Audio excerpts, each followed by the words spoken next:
Anasema kwa nasibu kuhani mmoja alishuka kwa njia ile, na alipomuona alipita kando. Kwa nasibu watu walipita njia ile. Kwa nasibu manake ni kwa bahati nzuri. Sawa jamani? Kwa nasibu manake bahati nzuri, au kwa bahati tu akapita mtu pale. Na Mlawi vivyo hivyo alipofika pale, akamuona akapita kando. Alipomkuta pale mtu amelala pale chini, yuko hoi, alipita mtu mmoja Mlawi. Alipomuona yule mtu yuko katika hali ya maututi, akapita nini? Kando, akamkwepa.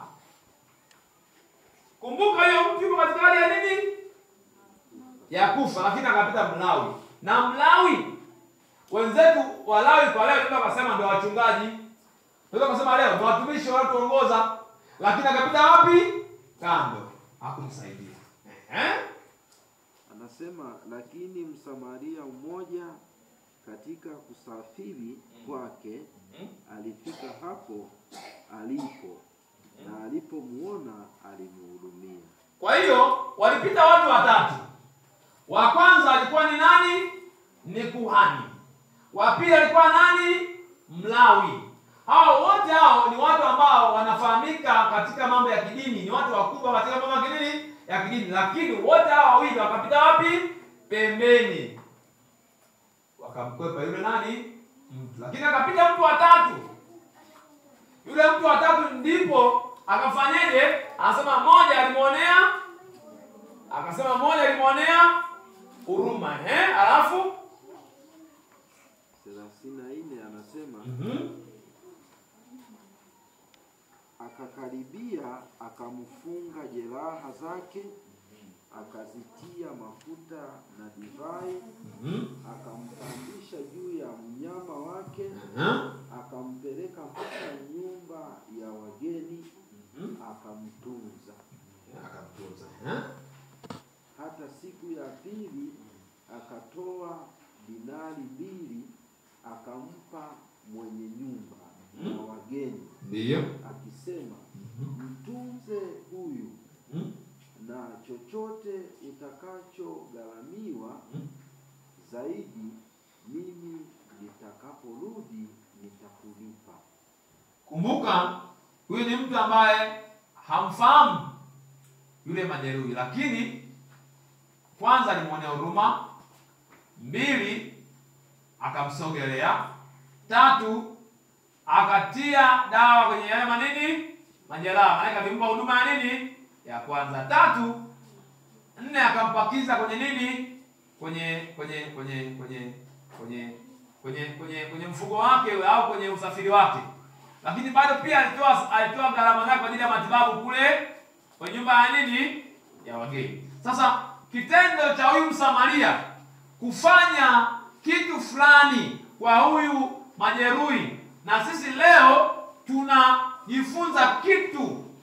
Na sisi leo tunatakiwa tuige kuwa watu wakarimu, kuwa watu wema. Bwana Yesu asifiwe. Bwana Yesu asifiwe. Kwa hiyo sasa tunaanza sasa, tulikuwa tunasoma ili tupate nini? Picha. Kwa hiyo tunamuona Msamaria ambaye alimkarimu majeruhi aliyemkuta njiani. Kwa hiyo tunamuona huyu Msamaria, yeye alimkarimu yule nani? Majeruhi aliyemkuta wapi? Njiani. Japokuwa hakuwa anafanyaje? Anamfahamu, lakini alimkarimu. Bwana Yesu asifiwe. Lakini tunaona baadhi ya watu walimpita tu bila kumkarimu, yani bila kumsaidia. Anasema akapita nani? Kuhani. Sio jamani tunategemea kuhani, mtumishi wa Mungu, amkarimu nani? Amkarimu yule mtu. Lakini naye akafanyaje? Akapita pembeni akamwacha. Akapita mtu wa pili, Mlawi, na alipomwangalia akaona kwa mbali kabisa. Akaangalia sana hivi. Akapita wapi? Pembeni.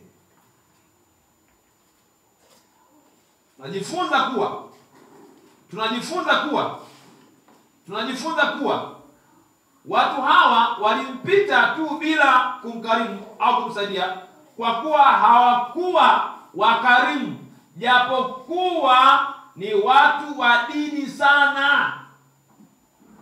Yaani watu hawa hawakumkarimu, hawakumsaidia yule majeruhi, japokuwa watu hawa walikuwa ni wa dini sana.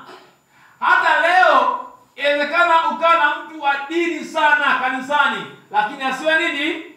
Mkarimu. Inawezekana leo tuko na kiongozi mkubwa sana kanisani, lakini sio nini? Mkarimu.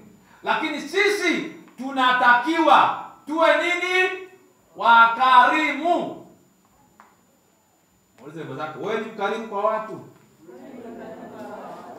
Mwambie, au umembeba tu jina la mlokole? Kwa lugha rahisi ni kwamba wapo walokole leo makanisani, sio wakina nani?